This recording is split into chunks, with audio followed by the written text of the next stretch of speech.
mengapa dedak tidak baik untuk menetaskan telur lalat BSF. Alasannya kenapa teman-teman? Maaf sebelumnya kalau teman-teman pernah lihat video saya yang ada di channel ini tentang media dedak anti jamur, yang saat itu saya membuat tutorial menggunakan air panas sebagai campuran dedak tersebut tanpa campuran lain. Maaf teman-teman ya, itu baru pertama memulai YouTube, tidak tahu dasar-dasarnya dan dampaknya ya. Alasannya kenapa teman-teman? Maaf ini agak berisik karena kalau pagi seperti ini banyak sekali orang beraktivitas, yaitu menyadap karet mulai berangkat ke kebun mereka masing-masing ya. Dan teman-teman bisa lihat di sini sebelumnya maggot umur 4 hari. Inilah baby maggot umur 4 hari teman-teman. Sangat terlihat jelas, gemuk-gemuk, ginuk-ginuk bahasanya ya. Nah, ada yang 3 hari ya, ada yang 3 hari karena ini ini dari 3 media penetasan teman-teman. Dan ini ada yang baru menetas tadi jam 5, yang sebagian kecil di sini yang saya pisahkan kemarin, sisanya yang ini ya. Ini sekitar jam 5 tadi menetas. Tapi teman-teman, meskipun jam 5 tadi menetas, teman-teman akan melihat bahwa maggot-maggot ini sudah terlihat jelas. Mereka sudah terlihat jelas ya, walaupun pagi tadi. Inilah keunggulan menggunakan media dedak plus ampas tahu ya teman-teman. Teman-teman bisa lihat di situ ya. Nah itu, mereka sudah terlihat jelas ya, meskipun menetas jam 5 pagi tadi. Inilah keunggulan dedak plus ampas tahu teman-teman. Kalau tidak menggunakan dedak plus ampas tahu, bisa buktikan 2 hari mungkin sebesar itu saja untung-untungan ya kalau menggunakan media buah. Dan di sini ada 3 media penetasan ini. Yang ini teman-teman, ini sangat padat sekali nih ya. Mungkin nanti akan saya pindahkan, akan saya pisahkan besok atau nanti, karena biopon yang padat itu tidak baik untuk pertumbuhan baby maggot. Mereka akan lama sekali besarnya, kecuali kita selalu memberikan pakan yang maksimal ya. Tapi pengetahuan saya ini, ketika saya berikan ampas tahu sama dedak lagi, sementara saja mereka teksturnya seperti mengering. Itu tanda-tanda biopon terlalu padat ya untuk baby maggot.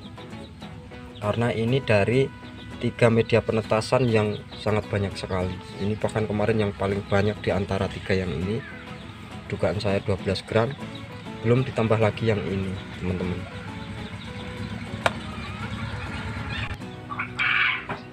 Nah teman-teman, seperti saya katakan tadi, mengapa dedak tidak baik untuk menetaskan telur lalat BSF. Nah itu dedak yang seperti apa? Nah mungkin teman-teman heran ya, saya selalu menyarankan menggunakan dedak tapi plus campurannya itu ampas tahu. Tapi kenapa saya kok berkata bahwa dedak tidak baik untuk menetaskan telur lalat BSF? Ya teman-teman, dedak adalah tidak baik untuk menetaskan lalat BSF jika teman-teman hanya menggunakan dedak saja ya. Misalnya teman-teman, ini bukannya saya sok tahu ya, bukannya saya menggurui yang lain atau saya mencap buruk teman-teman YouTube lain yang menggunakan dedak, bahwasanya jika teman-teman menggunakan dedak, meskipun itu dicampur dengan air panas, meskipun banyak yang mengklaim dedak tersebut tidak jamuran, itu teman-teman bisa buktikan kok, 2 hari dedak itu teksturnya akan mengering. Itu yang pertama teman-teman ya, pasti itu kalau 2 hari dedak akan mengering. Apalagi teman-teman meletakkannya di tempat yang sedikit hawanya panas, itu akan cepat sekali kering ya. Terus yang kedua, walaupun diberikan air panas teman-teman ya, itu dedak tersebut tetap akan jamuran. Bahkan bisa dipastikan hari ketiga biasanya dedak itu akan mengeras dan jamuran bagian luarnya. Teman-teman bisa lihat bagian luarnya sangat keras, ketika dibongkar itu dalamnya juga terlihat sangat mengering. Nah dampaknya apa teman-teman? Saya pernah mencoba waktu menetaskan lalat BSF liar pertama kali ya. Sebelum saya menetaskan yang kedua kali yang menggunakan media paling ampuh, itu baby maggotnya mati. Seharusnya hari kedua itu sudah terlihat sangat besar ya. Apalagi ke hari keempat teman-teman bisa lihat seukuran seperti ini jika menggunakan ampas tahu dan dedak. Jika menggunakan dedak saja itu mereka bahkan hari kedua itu tidak terlihat ya. Hari ketiga saya pernah cek di hari ketiganya juga tidak terlihat, yang menandakan bahwa baby maggot tersebut mati ya. Itu dugaan saya, seharusnya mereka itu kalau baby maggot itu mengumpul di bagian bawah media penetasan ini teman-teman. Dan kalau dedak ini sangat mudah ya kita melihat ciri-cirinya, walaupun mereka belum terlihat.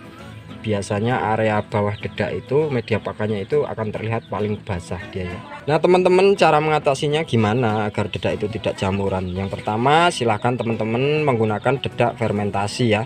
Itu tidak ada salahnya menggunakan Reiko dan Yakult, atau dicampurkan gula itu tidak masalah. Tetapi dedak fermentasi itu juga ada kelemahan. Biasanya 2 hari ketika dedak fermentasi tersebut keluar dari plastik, teksturnya juga tetap akan mengering. Kalau tidak disusuli pakan lain, maka bisa jadi magotnya lama sekali tumbuhnya dan nanti akan jadi maggot kerdil teman-teman. Nah teman-teman bisa lihat video saya tentang maggot kerdil ya, perbandingan antara penetasan menggunakan buah pisang dengan menggunakan ampas tahu dan dedak, itu akan sangat signifikan sekali dedaknya. Silahkan tonton di channel ini atau klik link di atas ini kalau linknya bekerja teman-teman. Kemudian yang kedua, teman-teman harus lebih kreatif ya. Kalau budidaya maggot ini teman-teman bisa kombinasikan dengan ampas tahu, itu salah satunya, tapi saya tidak selalu menyarankan menggunakan ampas tahu karena ada kalanya di daerah teman-teman itu sulit sekali mendapatkan ampas tahu teman-teman ya.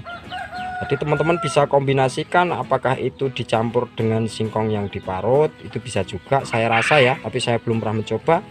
Tapi kedepannya saya akan berinovasi mencoba berbagai media tersebut teman-teman. Selain itu saya akan coba campurkan dengan nasi sisa-sisa ya. Tapi kalau menurut saya nasi tersebut dihaluskan terlebih dahulu, kemudian dicampur sama dedaknya ini teman-teman ya, hingga teksturnya menjadi mamel seperti ini teman-teman ya. Mungkin nggak ada yang tanya, Mas kalau dicampur dengan nasi apa nggak jamuran juga?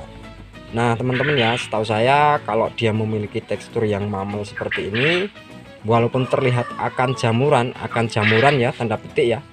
Karena kalau jamuran itu biasanya tanda-tandanya berwarna hijau ya jamur tersebut. Kalau dia hanya berwarna putih seperti embun itu ya, seperti embun dan seperti sarang laba-laba, itu tidak masalah. Karena ketika nanti diurai oleh babi-babi maggot, yang berwarna putih tadi akan hilang dengan sendirinya dan bahkan memiliki tekstur yang sangat bagus ya, seperti roti bolu. Ini kalau saya biarkan sebentar saja karena terlalu padat, nah nanti teksturnya bisa seperti ini teman-teman. Nah teman-teman bisa lihat ya, teksturnya sangat bagus seperti kue bolu yang ada di dalam loyang ya. Nah, ini kalau menggunakan dedak ini sangat penting ya, membolak-balikkan teman-teman kalau sudah 2 hari ya, kalau baby maggotnya sudah 2 hari, karena teman-teman bisa lihat nanti bagian bawahnya itu seperti berasap dan panas ya. Dan panas itu adalah gas metan yang disebut sebagai amonia ya. Jangan sampai dia kelamaan di bawah. Dan juga biasanya ketika teman-teman tambahkan dedak plus ampas tahu di atasnya, warna yang bagian bawah itu menghitam. Itu saya takutkan ada banyak racun di situ, oleh karena kita harus membolak-balikkan biar warna hitam tadi bercampur dengan media dedak dan ampas tahu baru dan mempunyai warna yang bagus lagi seperti ini teman-teman, agar mereka bisa makan dari sumber gizinya di sini ya, tidak makan dari ampas-ampasnya saja. Untuk itu pentingnya menambahkan makanan lagi di media penetasan teman-teman.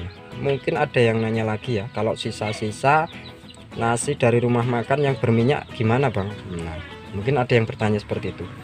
Kalau menurut pendapat saya teman-teman, maggot itu suka sekali dengan makanan yang berminyak, suka sekali teman-teman. Bisa bandingkan ya, yang satu silahkan pancing menggunakan buah apapun itu kesukaan teman-teman, dan yang satu menggunakan sejenis gorengan, apa pisang goreng, apa tahu, apa bakwan goreng ya.